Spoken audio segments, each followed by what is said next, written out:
Genius peoples voice కి స్వాగతం. నేను మీ శైలజ. ఇక మొన్న జరిగినటువంటి పార్లమెంటు ఎన్నికల ఫలితాలపై పూర్తి విశ్లేషణతో మనతో ఉన్నారు చీఫ్ జర్నలిస్ట్ మిస్టర్ రామ్మోహన్ గారు. Hello sir. నమస్కారం మేడం. ఎలా ఉన్నారు సార్? Very fine. సో మీరు చూస్తూనే ఉంటుంటారు ప్రతిరోజు అప్డేట్స్ అయితే. సో 2014 పూర్వము యూపీలో 2 ప్రభుత్వాలు ఉండేది. సో అప్పుడు కాంగ్రెస్కి వచ్చిన సీట్ల మెజారిటీ, ఇప్పుడు బీజేపీకి వచ్చిన సీట్ల మెజారిటీపై మీ పూర్తి విశ్లేషణ. ఇంతకుముందు వీడియోలో కూడా మనం ఈ ప్రస్తావన తీసుకొచ్చాం మేడం. అంటే 2014 కంటే ముందు UPA 1, UPA 2 Congress alliance government, అక్కడ మన్మోహన్ సింగ్ గారు ప్రధానమంత్రిగా యూపీఏ గవర్నమెంట్ 1, 2 ఉండే. ఆ తర్వాత జరిగినటువంటి ఎన్నికల్లో 10 సంవత్సరాల తర్వాత జరిగిన ఎన్నికల్లో కాంగ్రెస్ పార్టీకి, ఒక జాతీయ పార్టీకి వచ్చిన సీట్లు సంఖ్య కేవలం 45. ఇది మనం గమనించాలి ఇక్కడ. మరి ఇక్కడ ఎన్డీఏ గవర్నమెంట్ 10 సంవత్సరాలు నరేంద్ర మోడీ నేతృత్వంలో పరిపాలన చేసినప్పటికీ కూడా ఈరోజు వాళ్లకు 240 సీట్లు సుమారుగా వచ్చినాయంటే ఇక్కడ మనం ఈ విషయాలు 2 గమనించాలి. ఇది బేసిక్. ఎందుకంటే 10 years పరిపాలన తర్వాత కూడా భారతీయ జనతా పార్టీకి 240 సీట్స్ ప్రజలు ఇచ్చారు. అక్కడ వాళ్ళకి 10 years తర్వాత ఓన్లీ 40-45 సీట్స్ ఇచ్చారు కాంగ్రెస్ పార్టీకి. ఇది తేడా.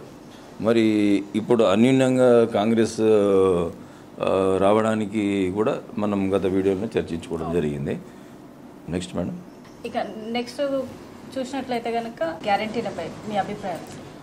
ఓకే, ఇప్పుడు మనకి ప్రతి టెండెన్సీ, ఒక ట్రెండ్, ఒక బ్రాండ్, ఒక ట్రెండ్ ఈ రాజకీయాలలో ఎట్లా అయిపోయిందంటే, గతంలో కొన్ని సంక్షేమ పథకాలు 2014 పూర్వం కానీ అంతకు పూర్వం కానీ ఎలక్షన్స్లలో ఏముండే అంటే కొన్ని సంక్షేమాల గురించి, సంక్షేమ పథకాల గురించి మాత్రమే ప్రజలకు వివరించేది. ఇప్పుడు ఏమైపోయిందంటే ఈ మధ్యలో ట్రెండ్ ఒకటి క్రియేట్ అయిపోయింది. పొలిటికల్ పార్టీస్ అన్నీ కూడా, ఇంక్లూడింగ్ బీజేపీ కానీ కాంగ్రెస్ కానీ, లేదనుకుంటే వివిధ అనేక ప్రాంతీయ పార్టీలు కానీ, ఎవరు చూసినా కూడా ఒక గ్యారంటీ అనే పదాన్ని ఎక్కువ వాడుతున్నారు. అసలు ఈ గ్యారంటీలకు వారంటీ అనేది లేదు.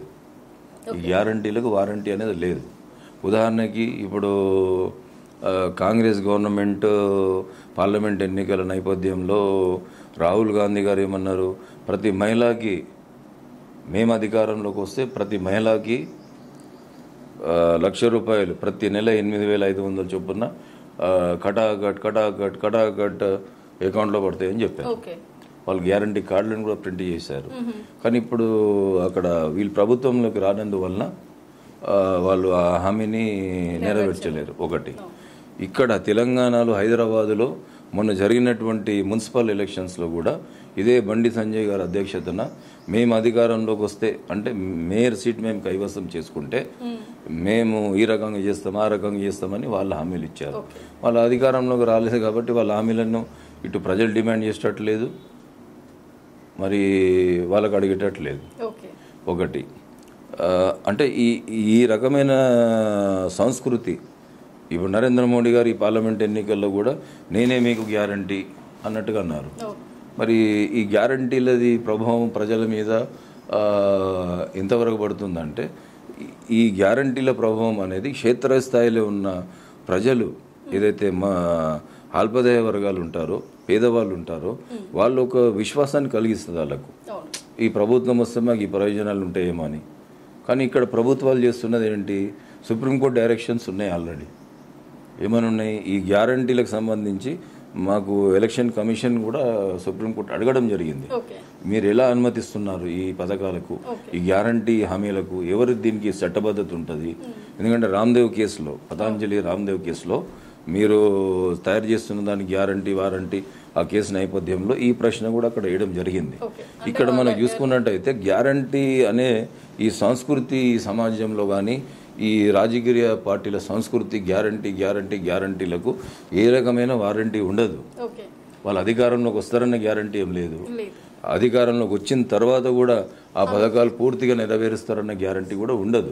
దీని మీద చట్టబద్ధమైనటువంటి చట్టాలు చేయవలసిన అవసరం అటు ఈసీకి కూడా ఉంటుంది. సుప్రీంకోర్టు జోక్యం చేసుకొని దీన్ని నియంత్రించవలసినటువంటి అవసరం కూడా ఉంటుంది.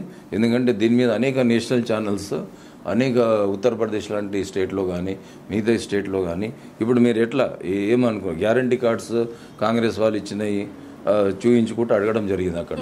వాళ్ళు ఏమంటారంటే మాకు వస్తుందని ఆశ, ప్రభుత్వం రాలేదు కాబట్టి రాదు, ఇప్పుడు ఏం చేయగలుగుతాము, మా దురదృష్టమని సరిపెట్టుకోవాలన్నట్టుగా వాళ్ళు వాపోతున్నారు. అంటే ఇక్కడ ప్రజలను మభ్యపెట్టే సంస్కృతి రాజకీయ నాయకులది, రాజకీయ పార్టీలది ఏదైతే ఉన్నదో దీన్ని అరికట్టవలసిన బాధ్యత ఈసీకి ఉంటుంది, లేదా సుప్రీంకోర్టు కూడా కలిగేసుకోవాల్సిన అవసరం బాధ్యత ఉందని నాకు అనిపిస్తుంది.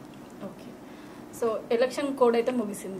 మన తెలంగాణ ప్రభుత్వాన్ని తీసుకున్నట్లయితే కనుక చాలా గ్యారంటీలతోటే ప్రభుత్వాన్ని ఏర్పాటు చేశారు. సో అందులో మెయిన్ ముఖ్యంగా తీసుకున్నట్లయితే కనుక 6 గ్యారంటీలు ఆల్మోస్ట్ అమలు చేస్తున్నామని చెప్పేసి కూడా చెప్తున్నారు. సో ఇలాంటి సందర్భంలో మనకి బడ్జెట్ కూడా అప్పులు ఇంతకుముందు ఉన్న ప్రభుత్వాలు అప్పుల పాలు చేశాయి తెలంగాణని అని చెప్పేసి కూడా రూమర్స్ ఉన్నవి. సో ఇలాంటి సందర్భంలో ఈ గ్యారంటీలతో ఈ ప్రభుత్వం ఎలా ముందుకు వెళ్తుందంటారు? ఇప్పుడు ఆల్మోస్ట్ నిన్నటితో 6వ తారీఖుతో ఆల్మోస్ట్ మనకు ఎన్నికలు కూడా ముగిసింది. కాబట్టి కాంగ్రెస్ ప్రభుత్వము జాతీయ స్థాయిలో వాళ్ళు ఇచ్చినటువంటి పార్లమెంట్ ఎన్నికల నేపథ్యంలో జాతీయ స్థాయిలో వారు ఇచ్చినటువంటి మేనిఫెస్టో కానివ్వండి, లేదనుకుంటే వాళ్ళు అమలు చేసే వాళ్ళ హామీలు, గ్యారంటీ హామీలు కానీ వాళ్ళు ఇచ్చిన మేనిఫెస్టో హామీలు కానీ నెరవేర్చే అవకాశం వాళ్ళకి ఎట్లాగో కేంద్ర ప్రభుత్వం అధికారంలోకి వాళ్ళు రాలేదు కాబట్టి కాంగ్రెస్ గవర్నమెంట్ అలయన్స్ వాళ్ళు దాని గురించి మనం ఇప్పుడు మాట్లాడలేము. ఇక్కడ తెలంగాణ రాష్ట్రంలో కానివ్వండి, కర్ణాటకలో కానివ్వండి, మరి ఖచ్చితంగా ప్రభుత్వాలు ఉన్నాయి కాబట్టి ఎలక్షన్స్ కోడ్ కూడా ముగిసింది. వాళ్ళు 6 గ్యారంటీలను అమలు చేశామని అంటున్నారు.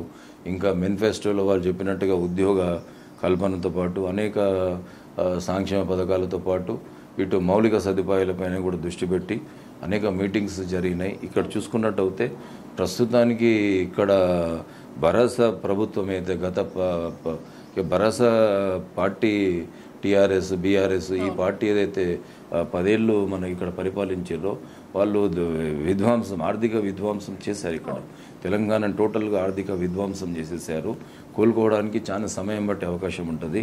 మరి ఇప్పుడు ఉన్నటువంటి రేవంత్ రెడ్డి సర్కారు ఈ గ్యారంటీలను అమలు చేయడము, రైతు రుణమాఫీ 15వ తారీఖు ఆగస్టుకి చేస్తారని గట్టిగా హామీ ఇచ్చారు. దానికి సంబంధించి వాళ్ళు ఏ రకంగా ముందుకెళ్తారు, వాళ్ళ యొక్క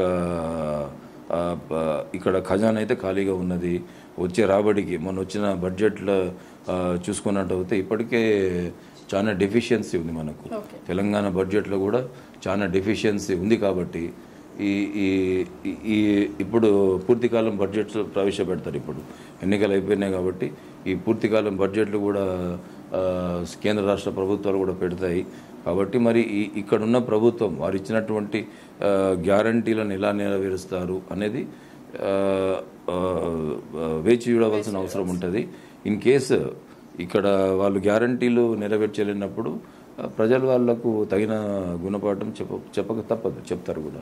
ఇంకా ఇదొకటి చూస్తే కనుక మనం 10 ఏళ్ళు అంటే బంగారు తెలంగాణ సాధించుకున్నాక బీఆర్ఎస్ పార్టీని తీసుకున్నట్లయితే కనుక ఎంతో అభివృద్ధి సాధించాము. తర్వాత వెనుకబడిన వర్గాలను ఎదుగుదలకు సపోర్ట్ చేశాము అని చెప్పుకొస్తున్నారు. ఇలాంటి సందర్భంలో అసలు మొన్న అసెంబ్లీ ఎలక్షన్స్ అయితే ఉంది, అందులో అయితే మొత్తానికి అంటే మెజారిటీ అయితే సాధించుకోలేకపోయింది. మొన్న జరిగిన పార్లమెంట్ ఎలక్షన్లో చూస్తే కనుక అసలు తెలంగాణలో రూపురేఖలే లేకుండా అయిపోయింది. సో మళ్ళీ బీఆర్ఎస్ పుంజుకుంటుందంటారా? ప్రస్తుతానికి బీఆర్ఎస్ ఆత్మాహుతి చేసుకుందాను పార్లమెంట్ ఎన్నికల నేపథ్యంలో. భరోసా పార్టీ ఎట్లాగో అక్కడ కనీసం అసెంబ్లీ ఎన్నికల్లో వాళ్ళకు ఒక 38 సీట్ల వరకు వాళ్ళకు వచ్చినాయి. 38 సీట్ల వరకు వచ్చినాయి. కానీ ఈ పార్లమెంట్ ఎన్నికల నేపథ్యంలో నేను ముందుగానే చెప్పడం జరిగింది. నాకు అనేక వీడియోస్లలో నేను నా ప్రత్యేక విశ్లేషణలో ఈ పార్లమెంట్ ఎన్నికల్లో భరోసా ప్రభుత్వము పూర్తిగా భూస్థాపితం అవుతుందని ప్రతిపక్షాలే కాకుండా నేను ఎనలైజ్ చేసి చెప్పడం జరిగింది. ఎందుకంటే మనకు అనేక చోట్ల డిపాజిట్స్ పోతాయి, 1-2 చోట్ల గట్టి పోటీచ్చే అవకాశాలు ఉంటే 1 సీట్ కూడా రాదని చెప్పడం జరిగింది. అదే అక్షరాల వాస్తవం కూడా జరిగింది. దాంతోపాటు ఇక్కడ భరోసా ప్రభుత్వం కోలుకుంటుందా అంటే కోలుకునే అవకాశం ఎట్టి పరిస్థితుల్లో లేదు. ఓకే. ఎందుకు లేదు అంటే ఇప్పుడు భరాస అనేది ఆత్మాహుతికి పాల్పడ్డది. ఎందుకంటే వాళ్ళ ఆస్తులను కాపాడుకోవడానికి లేదా వాళ్ళ కూతురి కోసం అని చెప్పి ఈ స్కామ్స్ నుండి బయటపడడానికి ప్రధానంగా ఈ విధ్వంసం చేసినటువంటి ఈ విధ్వంసకారులు భరాసా నేతలందరూ కూడా ఈ కేసీఆర్ కానీ కేటీఆర్ కానీ వీళ్ళందరూ కూడా ఇప్పుడు వాళ్ళ ఆస్తులు వాళ్ళని రక్షించుకోవడానికి కుటుంబాన్ని రక్షించుకోవడానికి ఈ భారతీయ జనతా పార్టీకి కూడా సిలిండర్ అయిపోయి ఈ పార్లమెంట్ ఎన్నికల్లో వాళ్ళు పర్ఫార్మెన్స్ చేయకుండా ఆత్మహత్య చేసుకోరనేది మనకు అనేక నియోజకవర్గాలు చూసినప్పుడు అర్థమవుతుంది. వాళ్ళకి సరైన అభ్యర్థులు లేక, సరైన అభ్యర్థులను పెట్టక, సరైన అభ్యర్థులు లేక వాళ్ళు బీఫామ్లు ఇచ్చినప్పుడు కొంతమంది అభ్యర్థులు వెళ్ళిపోవడము ఈ రకమైనటువంటి జరిగింది. కాబట్టి ఆ ఓట్ షిఫ్టింగ్ అంతా కూడా అది కాంగ్రెస్ పార్టీకి వ్యతిరేకమైన ఓట్ షిఫ్టింగే ఈ భరాసాకు వచ్చింది. ఆ ఓట్ షిఫ్ట్ అంతా కూడా ఇంచుమించుగా ఒక 70% బీజేపీకి వెళ్ళింది. కాబట్టి ఈ అట్లా బీజేపీ 8 సీట్లు అదనంగా 4 సీట్లు గెలవగలిగింది. ఇప్పుడు ఈ భరాసా ప్రభుత్వము ఇంకా కోలుకుంటుందా అంటే ఈ నెక్స్ట్ ఎలక్షన్స్ వరకు మనము కోలుకునే అవకాశాలు అనేది పెద్దగా ఏమి ఉండయి. ఇప్పుడు కోలుకున్నా కూడా ఉపయోగం ఉండదు. నెక్స్ట్ ఎలక్షన్స్ ఇంకా చాలా టైం ఉంది కాబట్టి అప్పటి వరకు ఇంకా పార్టీ కోసం మాట్లాడడం మనం సముచితంగా ఉండదు. కాబట్టి మనం ఆడికి వదిలేయాలి మేడం. ఓకే, ఇది ఈనాటి ప్రత్యేక కథనం. మరో కథనంతో మళ్ళీ మేము ముందుంటాం. అప్పటి వరకు చూస్తూనే ఉండండి జీ న్యూస్ పీపుల్స్ వాయిస్.